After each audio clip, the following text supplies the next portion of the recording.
क्या है पहला क्वेश्चन? कहता है टोटल कॉस्ट जो है वो दिया हुआ है, कितना दिया हुआ है? टोटल कॉस्ट दिया हुआ है c equals 1/3 x cube minus 10x square plus 9x plus 1000, this is the total cost, है ना। और डिमांड फंक्शन दिया है कितना? x इक्वल्स दिया हुआ है 12 minus p whole divided by 9, right. कहता है वो आउटपुट लेवल निकालिए जहां पे प्रॉफिट जो है वो मैक्सिमम होगा, ठीक है ना। The output level where profit is maximized, है ना। तो सबसे पहला काम क्या करना है, हमें निकालना होगा प्रॉफिट का इक्वेशन। क्या निकालना होगा? प्रॉफिट का इक्वेशन, ठीक है ना। देखिए क्या करिए, आप ध्यान से समझिए इसको।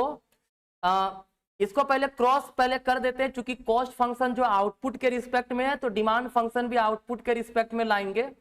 प्रॉफिट का फॉर्मूला क्या होता है? Total revenue minus total cost होता है, ठीक है। तो इसको क्या करेंगे, टोटल रेवेन्यू निकालने के लिए क्या करेंगे, क्रॉस मल्टीप्लाई करिए। 9x इक्वल्स क्या हो जाएगा? 12 माइनस p हो जाएगा। तो p इक्वल्स क्या हो जाएगा? 12 माइनस 9x हो जाएगा, है ना। टोटल रेवेन्यू का फॉर्मूला होता है p इंटू एक्स। p कितना है? 12 माइनस 9x इंटू एक्स, ठीक है, जो कि हमारा हो जाएगा 12x माइनस 9x स्क्वायर। देखिए कहीं कोई समस्या नहीं होनी चाहिए, ठीक है। कोई भी दिक्कत हो आप जरूर हमें बताइएगा, लाइव चैट भी ओपन है, आप हमें बोल सकते हैं, ठीक है ना। तो टोटल रेवेन्यू की प्रॉफिट का इक्वेशन, प्रॉफिट फंक्शन निकालते हैं 12x minus 9x square minus total cost कितना है, हम लोग डायरेक्टली टोटल कॉस्ट फंक्शन हमारे पास दिया हुआ है ना, 1/3 x cube minus 10x square plus 9x plus 1000, है ना, ये दिया हुआ है। सिंप्लीफाई करते हैं, 12 माइनस 12x है, ठीक है, 12x minus 9x square minus 1/3 x cube plus 10x square minus 9x minus 1000, है ना। सिंप्लीफाई कर रहा हूं इसको मैं, क्या हो गया, इसको लिख सकते हैं minus 1/3 x cube 9x square plus इधर 10x स्क्वायर है, कितना हो जाएगा, प्लस एक्स स्क्वायर सिर्फ बचेगा, और 12x माइनस 9x तो प्लस 3x बचेगा माइनस 1000, है ना। तो देखिए यहां से क्या होगा, ये हमारा इक्वेशन प्रॉफिट फंक्शन आ गया। अब प्रॉफिट फंक्शन जब निकल गया तो हमें प्रॉफिट मैक्सिमाइज करना है। कंडीशन क्या है, डिफरेंशिएट कीजिए प्रॉफिट को x के रिस्पेक्ट में इक्वल टू 0 कीजिए, यही फर्स्ट ऑर्डर कंडीशन होता है ना, बिल्कुल फर्स्ट ऑर्डर कंडीशन यही होता है। जो भी इकोनॉमिक्स के स्टूडेंट है उन्हें अच्छे से पता होगा ये चीज, ठीक है, कि किसी भी फंक्शन को मैक्सिमाइज करना है या मिनिमाइज करना है तो सबसे पहले उस फंक्शन को डिफरेंशिएट कीजिए, इक्वल टू 0 कर दीजिए। तो जब इसको हम डिफरेंशिएट किए क्या होगा, माइनस 1/3 कॉन्स्टेंट बाहर रह जाएगा, एक्स क्यूब का 3x स्क्वायर होगा डिफरेंशिएशन, प्लस एक्स स्क्वायर का 2x होगा, प्लस 3x का 3 बचेगा, है ना, और माइनस 1000 वो तो कांस्टेंट है, 0, कहानी खत्म, इक्वल टू 0। क्या हुआ, यहां से 3 कैंसल, बचा कितना, x minus x square plus 2x plus 3 बराबर 0, है ना।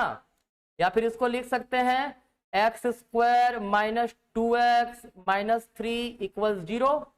अब इसको हम लोग सिंप्लीफाई कर देते हैं, सिंप्लीफाई करेंगे क्या होगा, x square minus 3x plus x minus 3 equal 0। तो क्या होगा, x का वैल्यू हमारा x माइनस 3 और इधर प्लस 1 ले लिए तो x माइनस 3 आ गया, इक्वल टू 0। मतलब हमारा जो इक्वेशन आया वो क्या आया, x प्लस 1 आया और x माइनस 3 आया, ठीक है, इक्वल टू 0। तो जब इसको हम सिंप्लीफाई करेंगे तो क्या हो रहा है हमारा यहाँ पे, मतलब x का 2 वैल्यू आ रहा है, x बराबर -1 और एक आ रहा है हमारा x बराबर क्या हुआ, एक हमारा आया -1 आएगा और एक आएगा x बराबर 3। तो आपको पता ही है कि आउटपुट निगेटिव हो नहीं सकता है, ठीक है। तो x बराबर ऑब्वियसली 3 होगा। आप सेकेंड ऑर्डर कंडीशन भी अप्लाई कर सकते हो, लेकिन जरूरत नहीं है, जरूरत नहीं है यहाँ पे, क्योंकि देखो कॉम्पिटिटिव एग्जाम का मतलब क्या है ना, आपके पास टाइम लिमिटेड है, उसी लिमिटेड टाइम में आपको क्वेश्चन सॉल्व करना है, ठीक है। तो यहाँ पे जब दो आउटपुट आया, एक निगेटिव में एक पॉजिटिव में, आउटपुट कभी निगेटिव होता ही नहीं है। अगर दोनों पॉजिटिव रहता तो सेकेंड ऑर्डर कंडीशन हम लोग चेक करते, जो डिफरेंशिएट करके ये लाए हैं इसको फिर से डिफरेंशिएट करते हैं हम लोग, ठीक है ना। तो यहाँ पे x बराबर 3 आंसर होगा, ऑप्शन नंबर सी दिया हुआ है 3, this is the correct answer, है ना। ये हमारा आंसर हो गया 3, ठीक है ना, कोई दिक्कत नहीं है। चलिए अभी देखिए बहुत जबरदस्त क्वेश्चंस आपके पास आएंगे, इतने अच्छे अच्छे क्वेश्चंस हैं, ठीक है, जो आप लोग कहोगे वाह, इसी तरह क्वेश्चन तो एग्जाम में आता है। तो सेकंड नंबर क्वेश्चन हमारे पास है क्या, टीसी टोटल कॉस्ट दिया है 5 + 3Q, देन देखो हमारे पास तो ये 4 कंडीशन दिए हुए हैं, फिर ऑप्शन दिया, आंसर लिखना है। सबसे पहला AFC, देखो ठीक है, देखो ध्यान से, टीसी दिया हुआ है हमारे पास कितना, 5 + 3Q, क्लियर है। यहां पे देखिए ध्यान से, आपको पता होगा टीसी बराबर क्या होता है, TFC + TBC होता है, मतलब total fixed cost plus total variable cost, ठीक है ना। टोटल फिक्स्ड कॉस्ट मतलब ये कांस्टेंट होता है, क्या होता है, कांस्टेंट होता है। तो ये वाला इक्वेशन देखो 5 हमारा कांस्टेंट है कि नहीं है ना। तो हम लोग सिंपली लिख सकते हैं TFC बराबर कितना आया हमारा, 5 आया, और 3Q जो है वो TBC है, राइट। अब हमें निकालना है AFC, AFC बराबर क्या होता है formula, TFC by Q quantity, तो कितना 5/Q, है ना। देखो any number by quantity Q रहे, ठीक है, तो ऐसे सिचुएशन में इसका जो कर्व बनेगा वो रेक्टेंगुलर हाइपरबोला बनेगा। तो पहला नंबर ऑप्शन हमारा सही है, ठीक है, कोई दिक्कत नहीं है। चलिए आगे देखते हैं, इसको मिटा देता हूं मैं, है ना। आप चाहे तो स्क्रीनशॉट ले सकते हैं इस चीज का।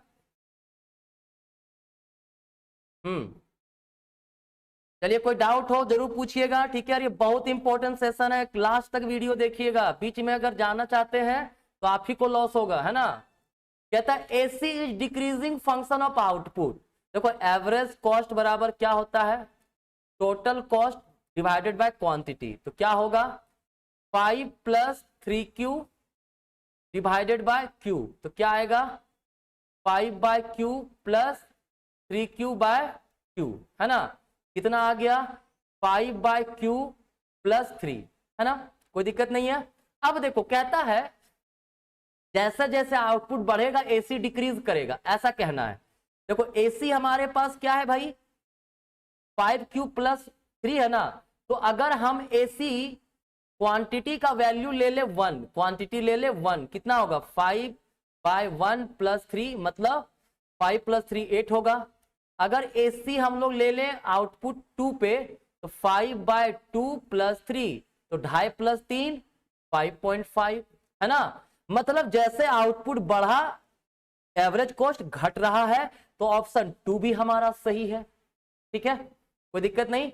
हमारा AC जो हमारा दूसरा ऑप्शन है ये भी हमारा सही है, ठीक है।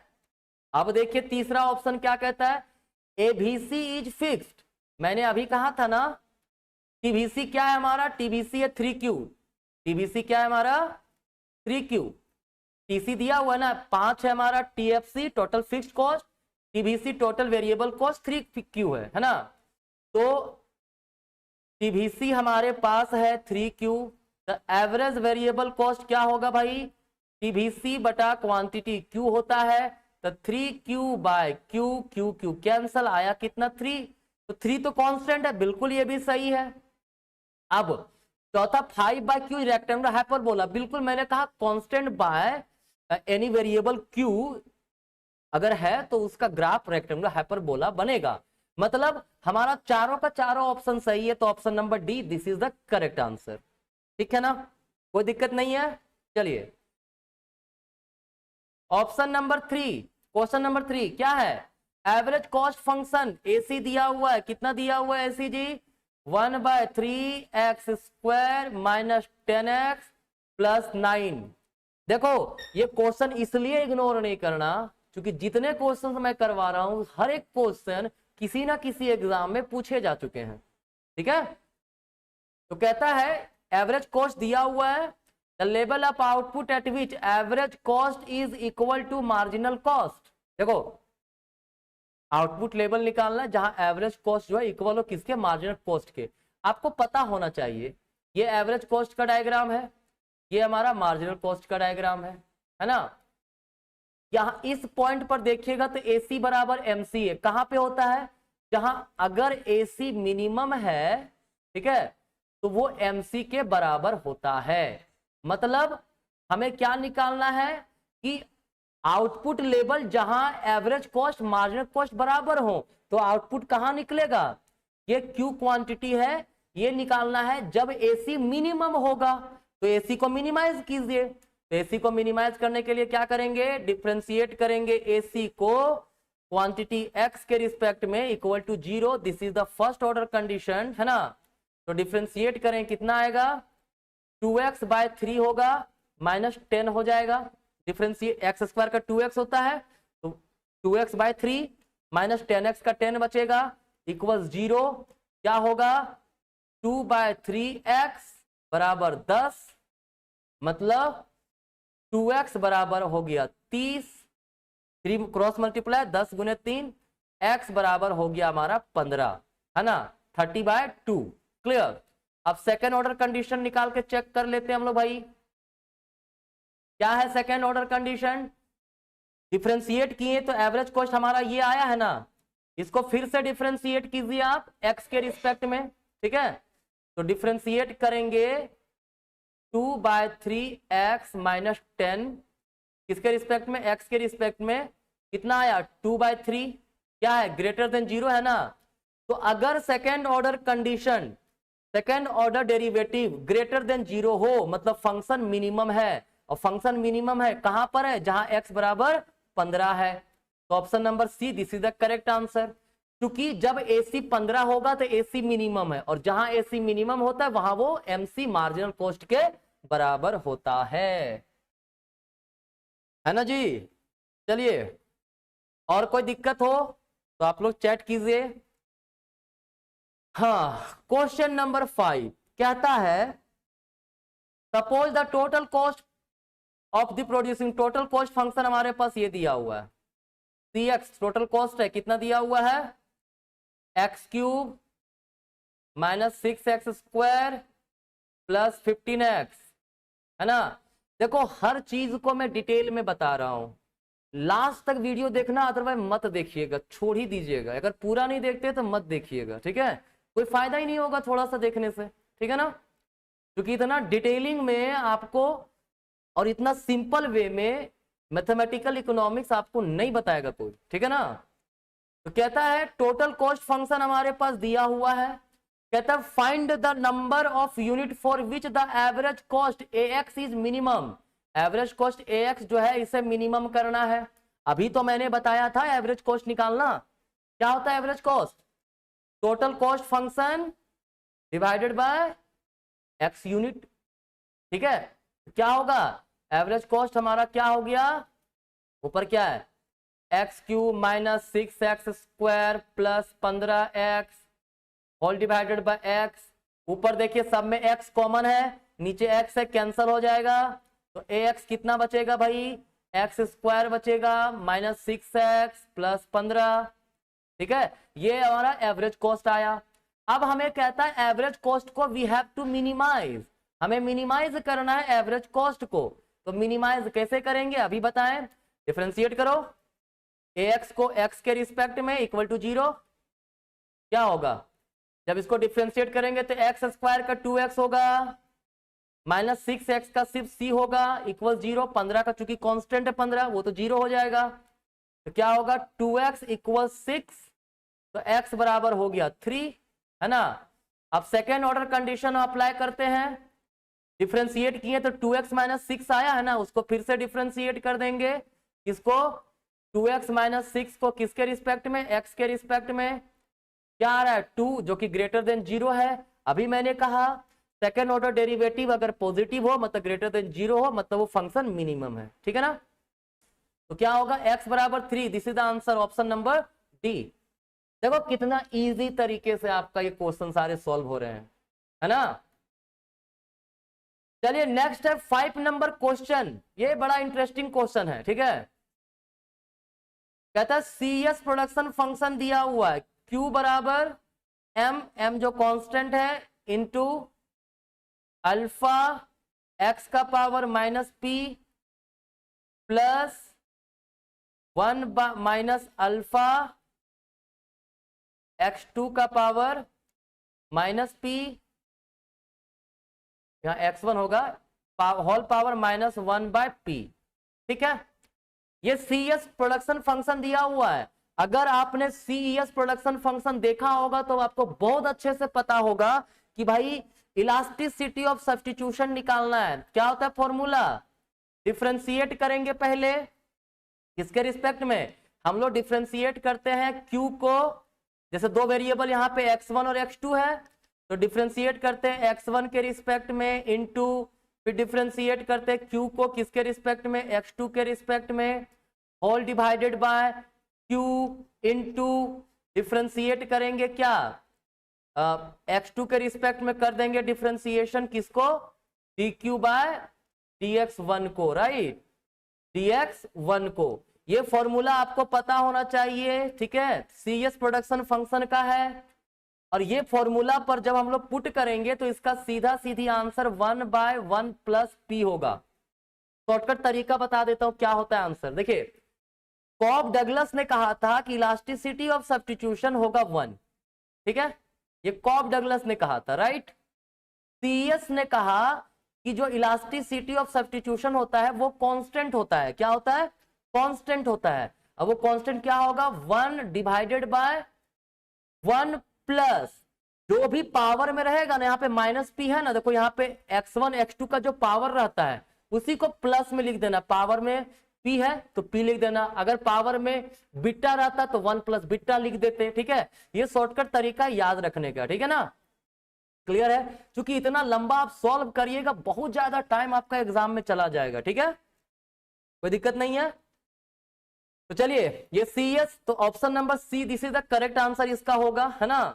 बाकी मैं बार बार बता रहा हूं अगर आपको पूरा डिटेल में कोर्स करना है, ठीक है, हमें इस नंबर पे कॉल कीजिए, ऑनलाइन ऑफलाइन दोनों क्लासेस अवेलेबल है ना। ऑफलाइन रांची में होता है, ऑनलाइन तो आपका मेरा मोबाइल एप्लीकेशन है उससे आप कर सकते हो, ठीक है। चलिए नेक्स्ट क्वेश्चन नंबर सी है, क्या दिया हुआ है, मार्जिनल कॉस्ट जो हमारा है वो दिया हुआ है। अच्छा ये आपका जो सेक्शन है, ठीक है ना, ये आपका जो सेक्शन है ये इंटीग्रेशन का एप्लीकेशन है, तो इसको मैं डिस्कस अभी फिलहाल नहीं कर रहा हूं, है ना, क्योंकि आज मैं सिर्फ डिफरेंशिएशन से रिलेटेड जितने सेगमेंट है वो करेंगे। वैसे बता देता हूं आंसर कैसे आएगा, MC दिया हुआ है हमारे पास, ठीक है, तो टोटल कॉस्ट पहले निकालना होगा। टोटल कॉस्ट कैसे निकालेंगे, इंटीग्रेट करेंगे मार्जिनल कॉस्ट को क्वांटिटी के रिस्पेक्ट में, ठीक है ना, और जब इंटीग्रेट कर देंगे मार्जिनल कॉस्ट के रिस्पेक्ट में, ठीक है, तो उसके बाद हम लोग AC निकाल सकते हैं डायरेक्टली TC बटा क्वांटिटी Q, ठीक है। तो ये हम लोग नेक्स्ट जो पार्ट 2 आएगा उसमें इंटीग्रेशन, मैट्रिक्सेस, ठीक है, set theory, input output analysis, इनसे रिलेटेड क्वेश्चंस करेंगे, तो वहां मैं इस क्वेश्चन को डिस्कस करूंगा कल, बने रहिएगा कल भी वीडियो में। चलिए क्वेश्चन नंबर 7 है, कहता है कॉब डगलस प्रोडक्शन फंक्शन दिया हुआ, इलास्टिसिटी ऑफ सब्स्टिट्यूशन निकालना है। अरे अभी तो मैंने कहा था कॉब डगलस प्रोडक्शन फंक्शन में इलास्टिसिटी ऑफ सब्स्टिट्यूशन क्या माना है, 1 माना है। CES प्रोडक्शन फंक्शन में इलास्टिसिटी ऑफ सब्स्टिट्यूशन क्या माना है, कांस्टेंट माना है, ठीक है, क्या माना है, कांस्टेंट, क्लियर, ठीक है। चलिए क्वेश्चन नंबर 8 है, कहता है हमारे पास प्रॉफिट फंक्शन दिया हुआ है। प्रॉफिट फंक्शन कितना दिया हुआ है भाई, 1/2 Q का स्क्वायर माइनस 90 Q प्लस 300। तो कहता है obtain Q that maximises profit function, profit function को मैक्सिमाइज करने वाला पॉइंट। तो क्या करेंगे, हम लोग डिफ्रेंशिएट कर देंगे सिंपली। पहले मैक्सिमा मिनिमा निकालना है आपको, डिफ्रेंशिएट करके इक्वल टू 0 करना है, यही हमारा फर्स्ट ऑर्डर कंडीशन है। ठीक है, तो डिफ्रेंशिएट करें क्या होगा, 1/2 बाहर, क्यू स्क्वायर का क्या हो जाएगा 2q हो जाएगा, माइनस 90 इंटू 1, 300 कॉन्स्टेंट 0 खत्म, क्या हो गया 2 कैंसल, q माइनस 90 बराबर 0। तो q का वैल्यू क्या आएगा, q का वैल्यू हमारा आ जाएगा 90। ठीक है, q कितना आ जाएगा 90। ठीक है, अब सेकेंड ऑर्डर कंडीशन भी चेक कर लेंगे, डिफ्रेंशिएट किए तो इतना आया है ना, कितना आया है, हाँ पहला फर्स्ट ऑर्डर कंडीशन सही है ना। चलिए, ये हमारा फर्स्ट ऑर्डर कंडीशन था, डिफ्रेंशिएट किया मैंने। ठीक है, तो आ गया q माइनस 90। ठीक है, तो q बराबर 90 आ गया। अब सेकेंड ऑर्डर कंडीशन डिफ्रेंशिएट करेंगे, मतलब q माइनस 90 को इक्वल 0 करे, मतलब डिफ्रेंशिएट करें q के रिस्पेक्ट में इक्वल टू 1 आएगा, जो कि ग्रेटर देन 0 है। क्वेश्चन गलत है, फंक्शन मैक्सिमम नहीं होगा मिनिमम होगा। ठीक है, यहाँ पे फंक्शन मैक्सिमम नहीं हो सकता है, ये क्योंकि सेकेंड ऑर्डर कंडीशन ये कहता है कि second order derivative less than 0 होना चाहिए मैक्सिमम के लिए, और अगर ग्रेटर देन 0 है उसका मतलब फंक्शन वहां पे मिनिमम है, याद रखिएगा। तो a बराबर 90 जो है कब होगा, जब मिनिमम होगा। ठीक है, कोई दिक्कत नहीं है। चलिए, क्वेश्चन नंबर 9 क्या कहता है, कॉफ डगलस प्रोडक्शन फंक्शन दिया हुआ है क्या, y इक्वल्स a l का पावर बीटा k का पावर अल्फा। ठीक है, यहाँ पे अल्फा बीटा ग्रेटर देन 0 है ना। तो याद रखिएगा, आप लोग आई थिंक जो पढ़े होंगे कॉफ डगलस उन्हें पता होगा, अगर alpha plus beta equal to 1 है, it means constant return to scale को फॉलो कर रहा है।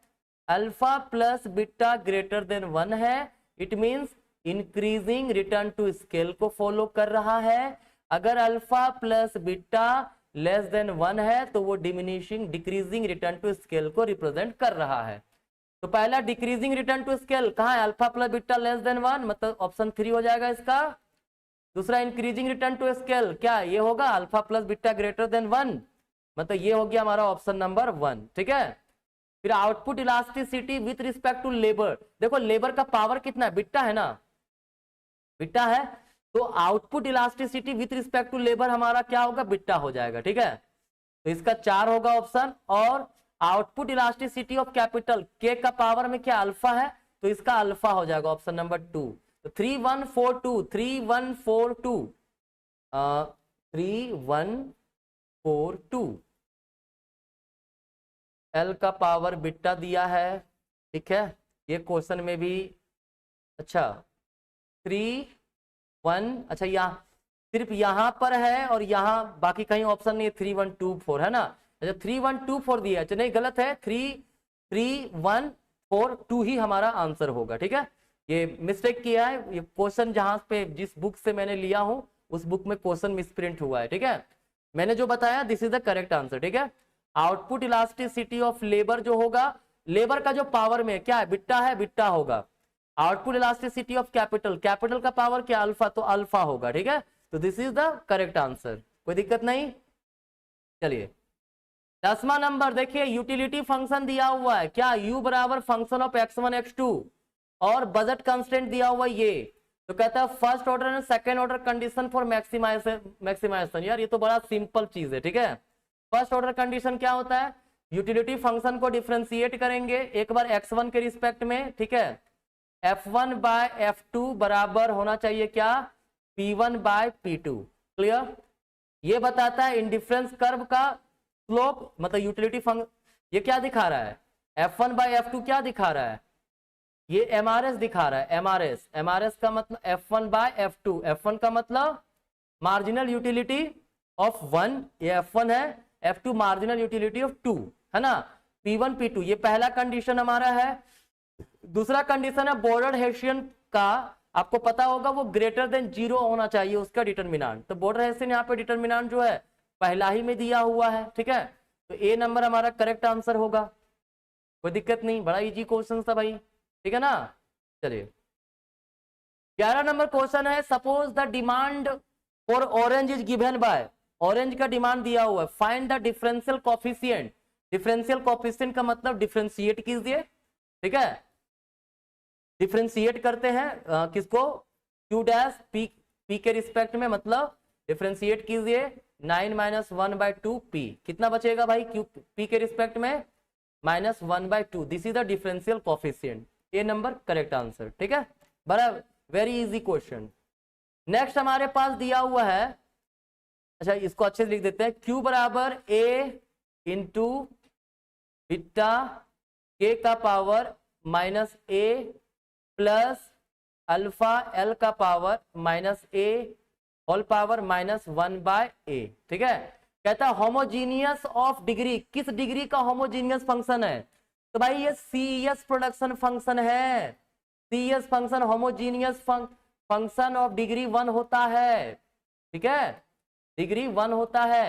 ये तो आपको ऑलरेडी पहले से पता होगा, नहीं पता तो आप पुट करके भी देख सकते हैं। क्या करेंगे, हमारे पास दो वेरिएबल है ना, L और K, क्या है L और K, तो L के जगह पे हम लोग पुट करेंगे लैम्डा L, K के जगह पे पुट करेंगे लैम्डा K, क्या होगा Q1 बराबर A बीटा मतलब लैम्डा K का power -A plus alpha lambda L का power -A whole power -1/A, ठीक है ना। Q1 बराबर क्या लिख सकते हैं, A इंटू बीटा अल्फा का पावर -A के power -A plus alpha into lambda का पावर -A L का power -A whole divided by -1/A, ठीक है। दोनों में देखिए यहाँ पर भी कॉमन है ना, लैम्डा का पावर -A, तो उसको बाहर निकाल देते हैं। Q1 बराबर क्या हो जाएगा, A इंटू लैम्डा का पावर -A का होल पावर -1/A होगा, क्योंकि होल का पावर में है ना ये, इंटू क्या बिट्टा लैम्डा K का power -A plus alpha L, अच्छा लैम्डा तो मैं वहां पे निकाल चुका हूं, लैम्डा लिखने की जरूरत नहीं है, अल्फा L का पावर -A का होल पावर -1/A, ठीक है। तो ये -A खत्म हो गया, बचा कितना हमारे पास lambda, Q1 lambda into A beta K का power -A plus alpha L का पावर -A का whole power -1/A, that means Q1 बराबर लैम्डा इंटू Q आ गया। इस तरह से अगर आ जाए हमारा लैम्डा टाइम्स ओरिजिनल फंक्शन, ठीक है, तो वो होमोजीनियस फंक्शन होता है, और लैम्डा का जो पावर रहेगा वो उसके डिग्री को बताता है। लैम्डा का पावर कितना है, 1 है, मतलब होमोजीनियस फंक्शन ऑफ डिग्री 1 होगा। Option number B, this is the correct answer, ठीक है ना। नेक्स्ट कहता है डिमांड फंक्शन हमारे पास ये दिया हुआ है, where y is the price, x is the number of unit. कहता है 3x प्लस 4y बराबर 10 है, y प्राइस है, x क्वांटिटी है। कहता है टोटल रेवेन्यू और मार्जिन रेवेन्यू निकालिए, तो इसको लिख सकते हैं 4y बराबर 10 - 3x, तो y बराबर क्या हो जाएगा 10/4 -3/4x होगा। टोटल रेवेन्यू क्या होता है, प्राइस इंटू क्वांटिटी, यहाँ प्राइस कितना है y, क्वांटिटी यूनिट कितना x, तो क्या होगा 10/4 -3/4x इंटू x, क्या आएगा 10x/4 -3/4x का स्क्वायर, इसको लिख सकते हैं 5/2 x -3/4x square. This is the total revenue. Marginal revenue क्या होगा भाई, मार्जिनल रेवेन्यू हमारा क्या होगा, मार्जिनल रेवेन्यू होगा ये जो हमारा टोटल रेवेन्यू है, इसको डिफरेंशिएट कर देना है, किसके रिस्पेक्ट में, x के रिस्पेक्ट में। क्या होगा डिफरेंशिएट करेंगे तो 5/2 माइनस 3/4 है ना, 3/4 इंटू 2x, क्या बचेगा 5/2 माइनस 3/2x, है ना, कहीं पे कहाँ है 5/2x minus 3/4x square, 5/2 minus 3/2x, पहला ही ऑप्शन में, this is the correct answer, ठीक है, कोई दिक्कत नहीं है यहां तक।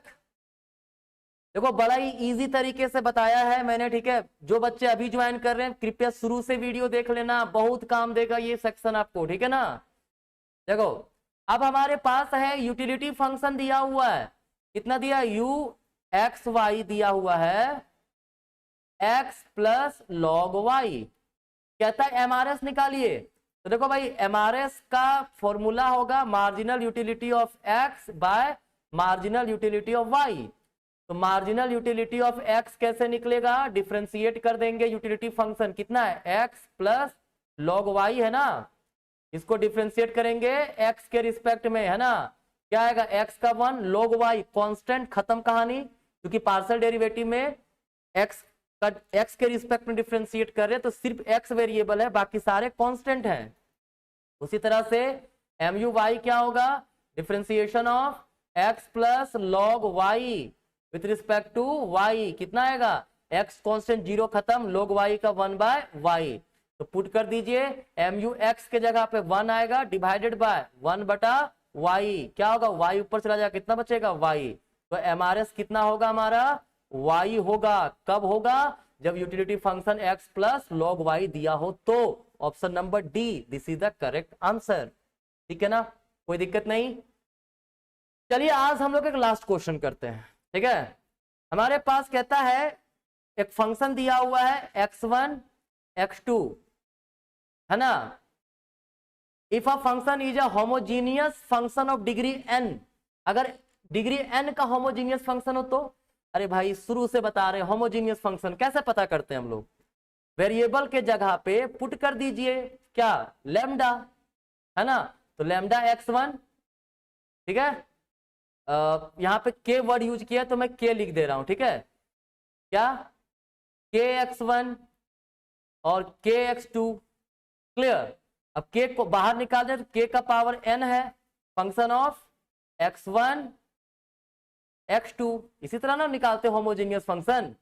तो क्या हो जाएगा, अगर होमोजीनियस फंक्शन और डिग्री n है तो यहाँ पे जो कांस्टेंट बाहर निकले उसका पावर n रहेगा इनटू ओरिजिनल फंक्शन दिया हुआ रहेगा। तो देखो यहाँ कहीं है क्या, देखो हाँ यही तो है ना। तो option number C, this is the correct answer, ठीक है। क्वेश्चन नंबर 17 हमारे पास है, क्या है, कहता है प्रोडक्शन फंक्शन दिया हुआ है, क्यू दिया हुआ है, कितना दिया हुआ है क्यू भाई, क्यू इज गिवन 5l का पावर 1/3 k का पावर 2/3।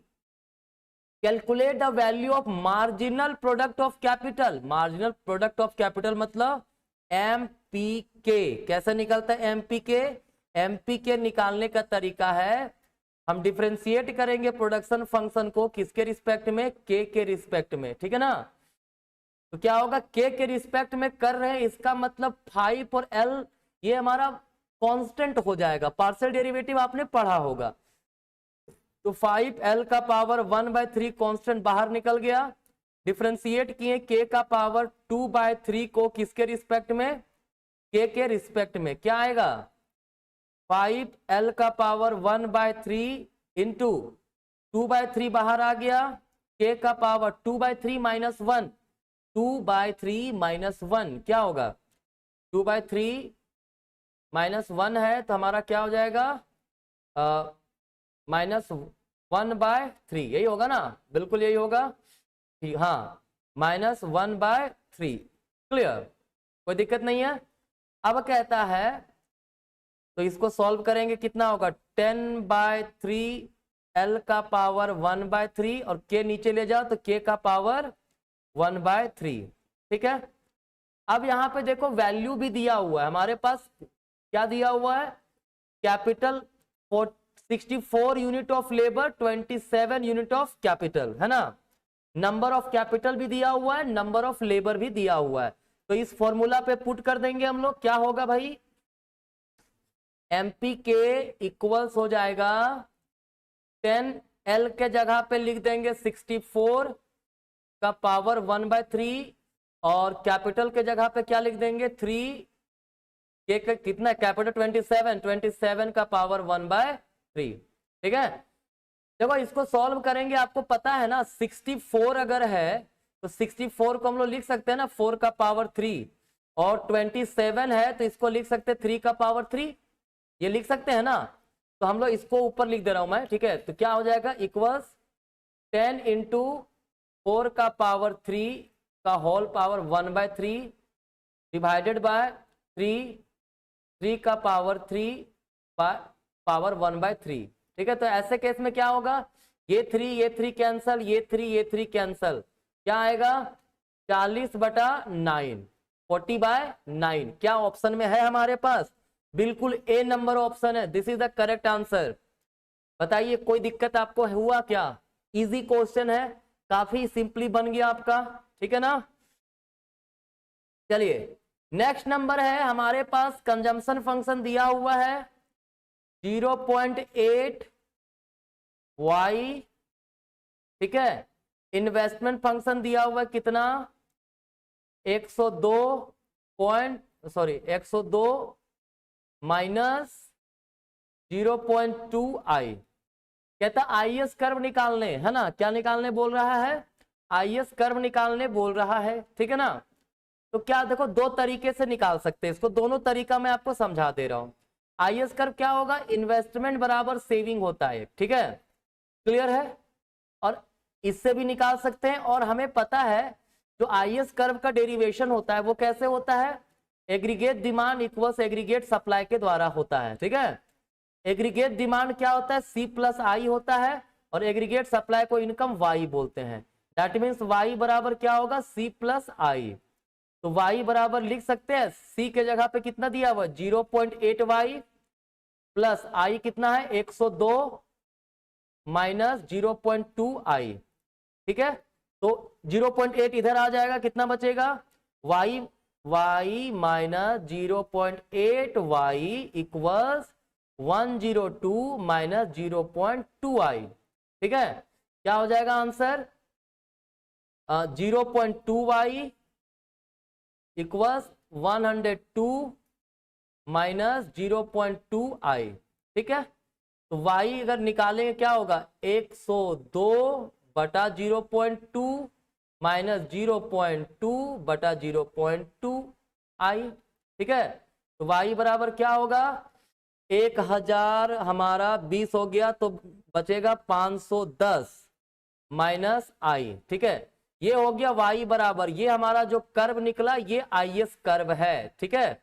ये पहला तरीका है, ठीक है ना। तो हमारा आंसर क्या होगा, option number C, this is the correct answer, clear. अब हमारे पास मैंने कहा कि इसको एक और तरीके से बना सकता है, आई बराबर एस, ठीक है ना। उससे भी निकाल के मैं दिखा देता हूं, जो आपको इजी लगेगा उससे बना लेना। देखो इन्वेस्टमेंट इक्वल टू सेविंग से ही निकालते हैं ना, आईएस कर्व का डेरिवेशन कैसे होता है, aggregate demand equal to aggregate supply, या फिर aggregate demand equal to aggregate supply अगर कर दें तो वहां से इन्वेस्टमेंट बराबर सेविंग भी तो होता है। जहां एडी बराबर एएस होगा वहां पर आई बराबर एस भी होता है, आपको पता होगा, मैक्रो इकोनॉमिक्स तो आप पढ़ेंगे इतना। तो भाई हमारे पास इन्वेस्टमेंट तो दिया हुआ है, सेविंग नहीं है ना, तो भाई सेविंग का इक्वेशन क्या होता है, वाई माइनस क्या होता है, वाई माइनस सी, वाई माइनस सी कितना है, सी दिया हुआ 0.8 वाई, तो कितना आ जाएगा 0.2 वाई आएगा। तो आई बराबर एस जब करना हो तो क्या करेंगे, 102 माइनस 0.2 आई इक्वल 0.2 वाई, ठीक है।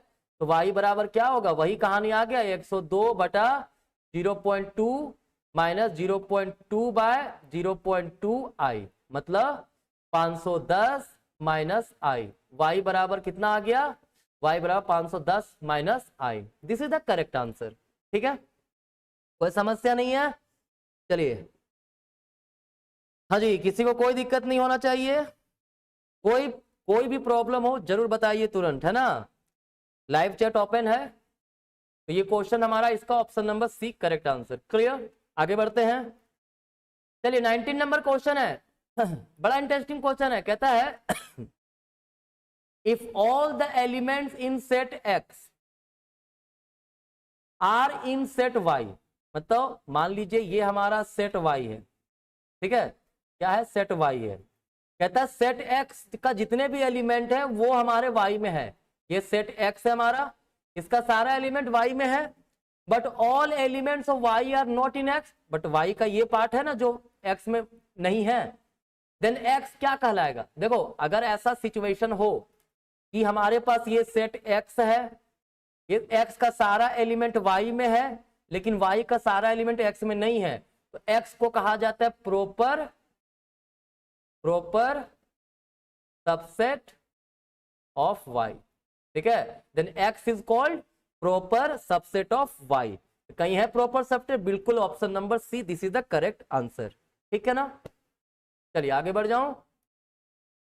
20 नंबर क्वेश्चन कहता है डिमांड फंक्शन दिया हुआ है, कंज्यूमर सरप्लस निकालना है। आ गया इंटीग्रेशन का प्रॉब्लम। डिमांड फंक्शन पी कितना दिया हुआ है?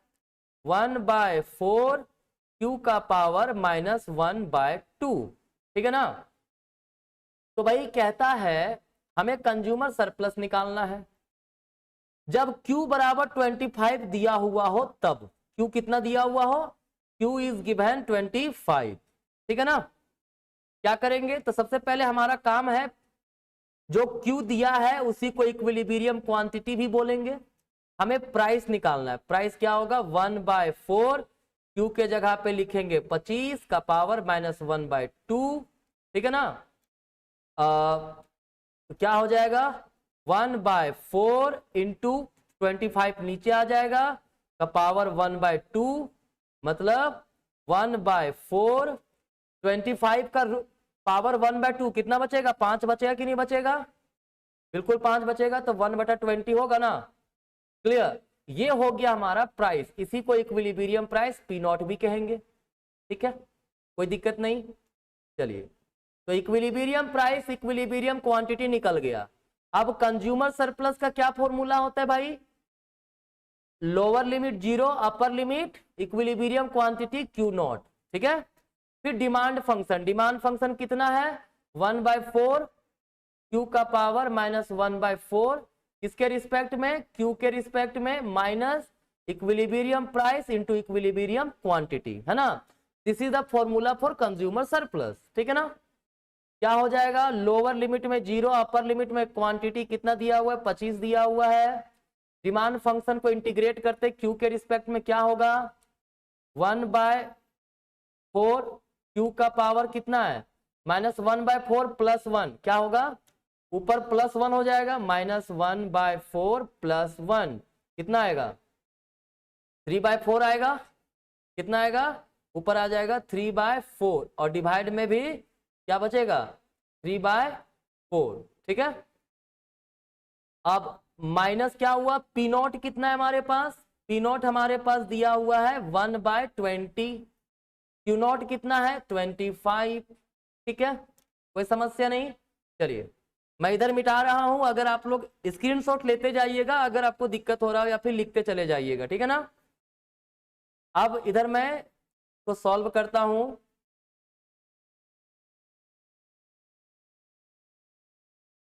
हाँ, तब तक आप लोग वीडियो लाइक कर दीजिएगा। ठीक है ना, चलिए क्या हो जाएगा? देखो इंटीग्रेट मैंने कर दिया है ना। अच्छा, इंटीग्रेशन कर दिए थे ना। जब इंटीग्रेट कर दिए हैं तो इंटीग्रेशन का साइन नहीं देंगे, ये 0 और upper value 25 as it is लिख देंगे। ठीक है, क्या होगा? इसको सॉल्व करते हैं। क्या होगा? 4 ऊपर चला जाएगा। देखिए ये वाला जो 4 है वो 4 ऊपर चला, 3 रहेगा नीचे, तो 4 कैंसिल हो जाएगा। 1/3 बचेगा, Q का पावर 3/4। मैं डायरेक्टली बना दे रहा हूं, है ना। इसका पावर कितना? एक 0 और एक ऊपर आ गया 25, है ना। -25/20 क्या होगा भाई? तो इसका होगा 1/3 Q के जगह पे 25 पुट करेंगे, 25 का पावर 3/4। ठीक है ना, -25/0 20। क्लियर है? अब इसको सॉल्व करा जाए, क्या सॉल्व होगा? देखिए 1/3 5 का पावर 5 का स्क्वायर हो गया, पावर 3/4 -25/20, तो 5/4 लिख सकते हैं। ठीक है, और इसको और सॉल्व किया जाए, कितना होगा? 1/3 5 का पावर 3/2 हो जाएगा, चूंकि नीचे कैंसल हो जाएगा हमारा 2 से, ये 2 से 2 यहाँ कैंसल हो गया है, इतना -5/4। ठीक है, अब इसको आप सॉल्व कर लेना, डायरेक्टली आप इसको सॉल्व कर सकते हो। ठीक है ना, मैं डायरेक्ट इसका आंसर लिख दे रहा हूं, ठीक है ना, मैं कैलकुलेटर से डायरेक्टली सॉल्व कर दे रहा हूं, आप लोग चेक करके एक बार देख लीजिएगा, है ना। होल पावर में कितना है 3/2, 3/2।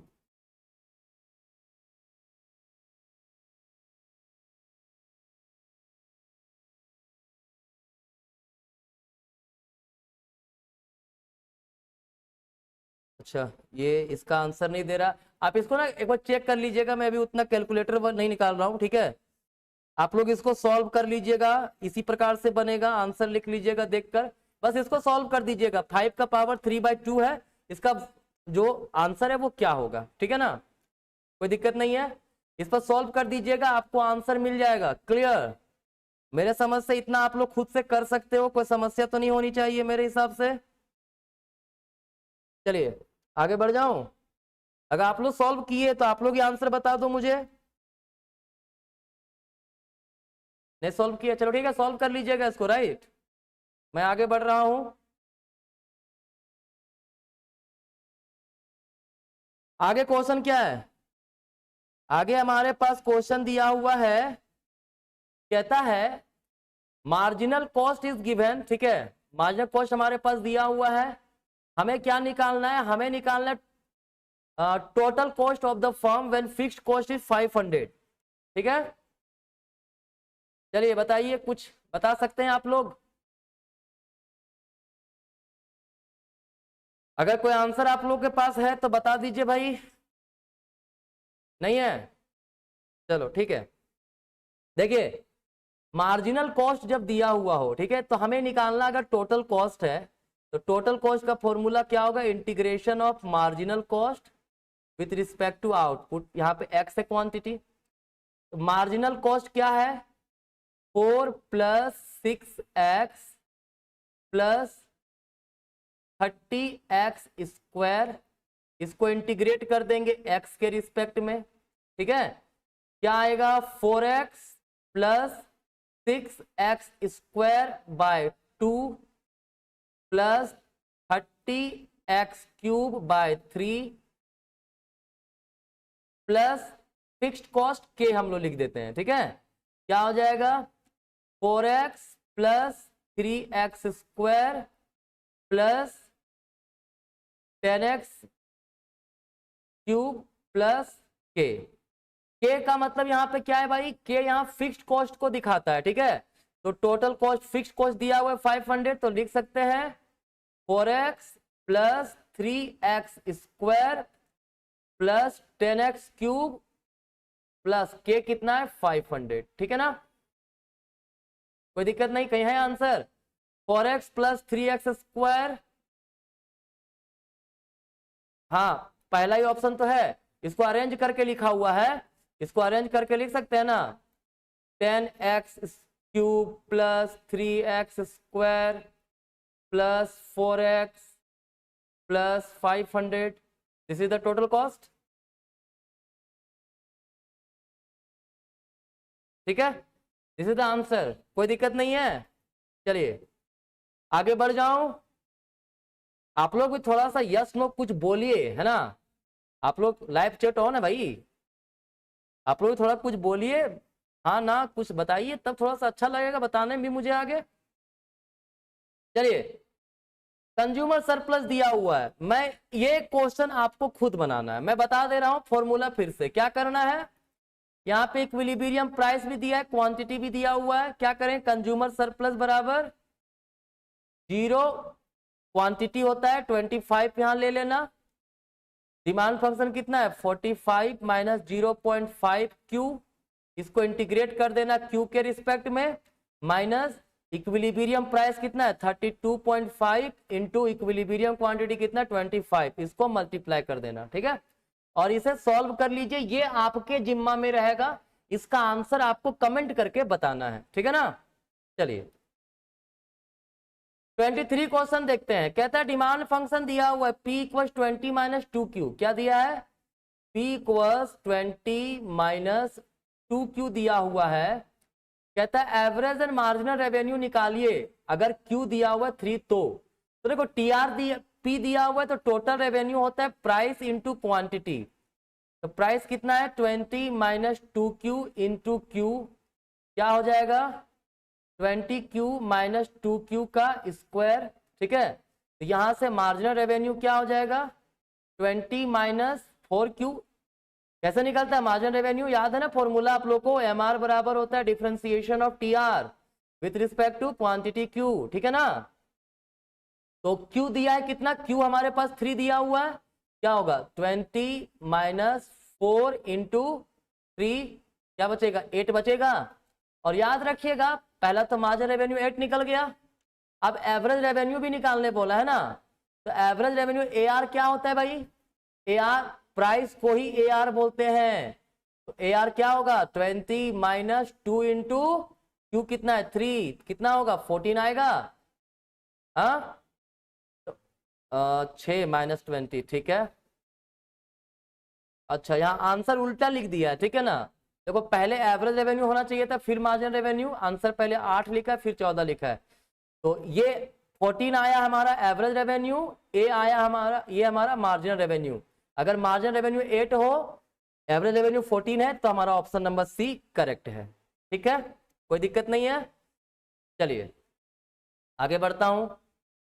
नेक्स्ट क्वेश्चन है, कहता है मैट्रिक्स ए दिया हुआ है और a matrix multiplied by an identity matrix. देखो मतलब ए इंटू आई करे। ठीक है, तो ए हमारे पास क्या है? 7 2 3 4 8 1 5 12 4। दिख के बहुत बड़ा रहा है कि भाई इतना बड़ा मल्टीप्लाई करना पड़ेगा। नहीं, कुछ मल्टीप्लाई नहीं करना है आपको, बहुत सिंपल है। ठीक है, किसी भी स्क्वायर मैट्रिक्स को अगर आइडेंटिटी मैट्रिक्स से मल्टीप्लाई किया जाए, मतलब कोई भी ए इंटू आई हो जाए या फिर आई इंटू ए हो जाए, हमेशा ए ही रहेगा। Means if a square matrix is multiplied by identity matrix, ठीक है, then the result will be original matrix. ठीक है, तो ओरिजिनल हमारा जो है वही रह जाएगा। तो ऑप्शन ए ये हमारा करेक्ट आंसर हो गया, पहला ही। ये थ्योरम याद रखिएगा, मैट्रिक्स ए को आइडेंटिटी मैट्रिक्स से मल्टीप्लाई करे या फिर आइडेंटिटी मैट्रिक्स को ए मैट्रिक्स से मल्टीप्लाई करे, रिजल्ट जो आएगा वो ए का ए ही रहेगा। ठीक है ना? चलिए आगे बढ़ते हैं। देखिए दो प्रकार का डिमांड फंक्शन दिया हुआ है। x1 दिया है क्या? Function of p1 p2, right. x2 दिया हुआ है क्या? ये भी फंक्शन ऑफ p1 p2। कहता है पता करना है कि ये कमोडिटी सब्स्टिट्यूट है, कब होगा? देखिए कमोडिटी सब्स्टिट्यूशन का मतलब है, मान लीजिए हमारे पास दो कमोडिटी x1 और x2 है। ठीक है, तो अगर x2 का प्राइस बढ़ेगा तो x1 का डिमांड बढ़ना चाहिए। ठीक है, क्लियर है? मतलब x2 का प्राइस जिधर जाएगा डिमांड भी उसका उधर ही रहेगा, और प्राइस अगर घटेगा तो डिमांड भी घटेगा। क्लियर? वहीं अगर x1 का प्राइस बढ़ता है तो x2 का डिमांड बढ़ना चाहिए, और x1 का प्राइस घटेगा तो x2 का जो डिमांड है वो भी घटना चाहिए। ठीक है, मतलब डायरेक्ट रिलेशनशिप। मतलब क्या होगा? जब डिफरेंशिएट करेंगे x1 को p2 के रिस्पेक्ट में क्रॉस मल्टीप्लाई, ठीक है, ये ग्रेटर देन 0 होना चाहिए, मतलब पॉजिटिव होना चाहिए। ठीक है, और जब डिफरेंशिएट करेंगे x2 को और डिफरेंशिएट किसके रिस्पेक्ट में? x1 के रिस्पेक्ट में, ये भी ग्रेटर देन 0 होना चाहिए। अजी रेगुलर वीडियो ही तो बना रहे हैं जी राधा, रेगुलर बना रहा हूं, लेकिन सिर्फ नेट का रेगुलर बना नहीं पा रहा हूं। ठीक है, बाकी रेगुलर वीडियोस के लिए ऐप डाउनलोड कर लीजिए, मोबाइल एप्लीकेशन दिया हुआ है ना। चलिए, तो दोनों का जो डिफरेंशिएशन है वो पॉजिटिव होना चाहिए। ठीक है ना? कहीं पॉजिटिव है दोनों? देखिए ऑप्शन नंबर सी है ना, del x1 by del p2 greater than 0, फिर del x2 bye del p1 ये भी ग्रेटर देन 0। ठीक है, तो option number C correct answer होगा। क्लियर है। वैसे अभी ये 20 दिन रेगुलर आएगा आपका वीडियो, रात में वही 8 से 8:15 के बीच में आएगा रेगुलर रोजाना। ठीक है, कनेक्टेड रहिएगा, कोई भी काम हो छोड़ के आइए, क्लास कीजिए, बहुत काम देगा ये वीडियो। ठीक है, चलिए आगे देखते हैं। कहता है कॉप डगलस प्रोडक्शन फंक्शन हमारे पास दिया हुआ है, क्या दिया हुआ है, Q equals A K alpha L beta. ठीक है ना, कोई दिक्कत नहीं है। यहां कहता है it is a homogeneous function of degree 4। ये किस होमोजीनियस फंक्शन का है, 4 डिग्री का है। मतलब क्या हुआ, मतलब होमोजीनियस फंक्शन निकालने आता है ना। मान लीजिए के जगह पे हम लोगों ने क्या पुट कर दिया, लेमडा के, तो पावर अल्फा हो जाएगा, लेमडा एल तो पावर में बीटा हो जाएगा। तो Q1 बराबर क्या होगा, ए लेमडा का पावर अल्फा, के का पावर अल्फा, लेमडा का पावर बीटा, एल का पावर बीटा। ठीक है, तो Q1 बराबर क्या हो जाएगा, लेमडा का पावर अल्फा प्लस बीटा, ए के का पावर अल्फा, एल का पावर बीटा, है ना। तो यहां पर जो Q1 है ये होमोजीनियस फंक्शन ऑफ किसका है, देखो जो लेमडा का पावर रहता है वो उस होमोजीनियस फंक्शन के डिग्री को बताता है। तो ये होमोजीनियस फंक्शन ऑफ डिग्री क्या हो गया, डिग्री अल्फा प्लस बीटा हुआ, और अल्फा प्लस बीटा का वैल्यू कितना दिया हुआ है, 4 दिया हुआ है यहां पर। ठीक है, मतलब कह रहा है किस डिग्री का है, डिग्री 4 का है। तो अल्फा प्लस बीटा का वैल्यू कितना दिया हुआ है, 4 दिया हुआ है, याद रखिएगा। अब कहता है इस हिसाब से बताइए मार्जिनल प्रोडक्ट जो होगा वो किस डिग्री का होमोजीनियस फंक्शन होगा। मतलब जब हम एमपीएल निकालें, एमपीएल का मतलब डिफरेंशिएट कर देंगे एल के रिस्पेक्ट में, क्या होगा, ए बीटा बाहर, के का पावर क्या हुआ अल्फा, एल का पावर बीटा -1। ठीक है ना, कोई दिक्कत नहीं है। तो ऐसे सिचुएशन में कहता है, क्या कह रहा है, ध्यान से देखिए,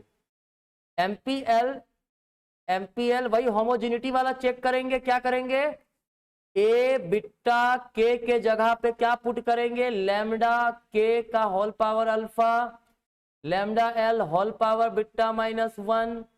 क्या आएगा भाई, ए बीटा लेमडा का पावर अल्फा, के का पावर अल्फा, फिर लेमडा का पावर क्या होगा, लेमडा का पावर आपका हो जाएगा, ये एमपीएल है ना, बीटा -1, फिर एल का पावर बीटा -1।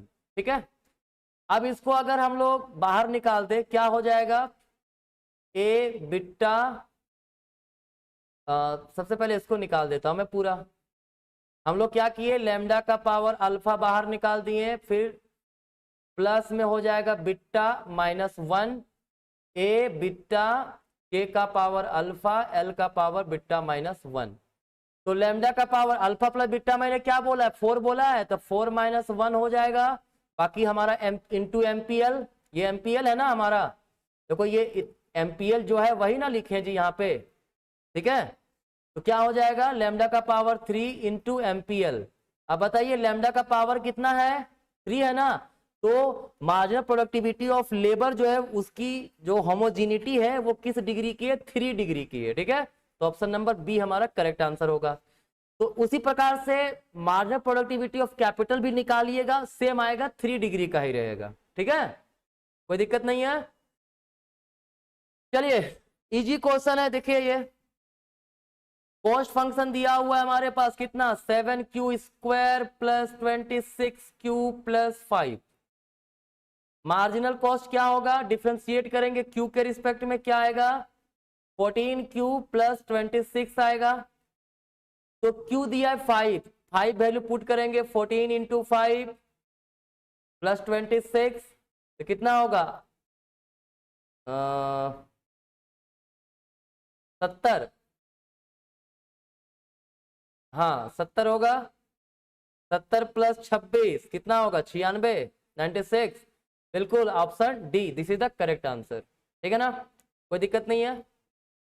चलिए नेक्स्ट हमारे पास है इनपुट कोएफिशिएंट दिया हुआ, टेक्नोलॉजिकल मैट्रिक्स निकालना है। इनपुट कोएफिशिएंट दिया हुआ, टेक्नोलॉजिकल मैट्रिक्स का मतलब है i माइनस ए। ठीक है, i क्या है हमारे पास, i है 1 0 0 1 माइनस ए कितना दिया हुआ है 0 0 0.3 0.3 0.1 है ना। क्या आएगा 1 माइनस 0 1 0 माइनस 0.3 माइनस 0.3 फिर माइनस 0.3 फिर इधर 0.9। Clear, option number C, this is the correct answer. ठीक है,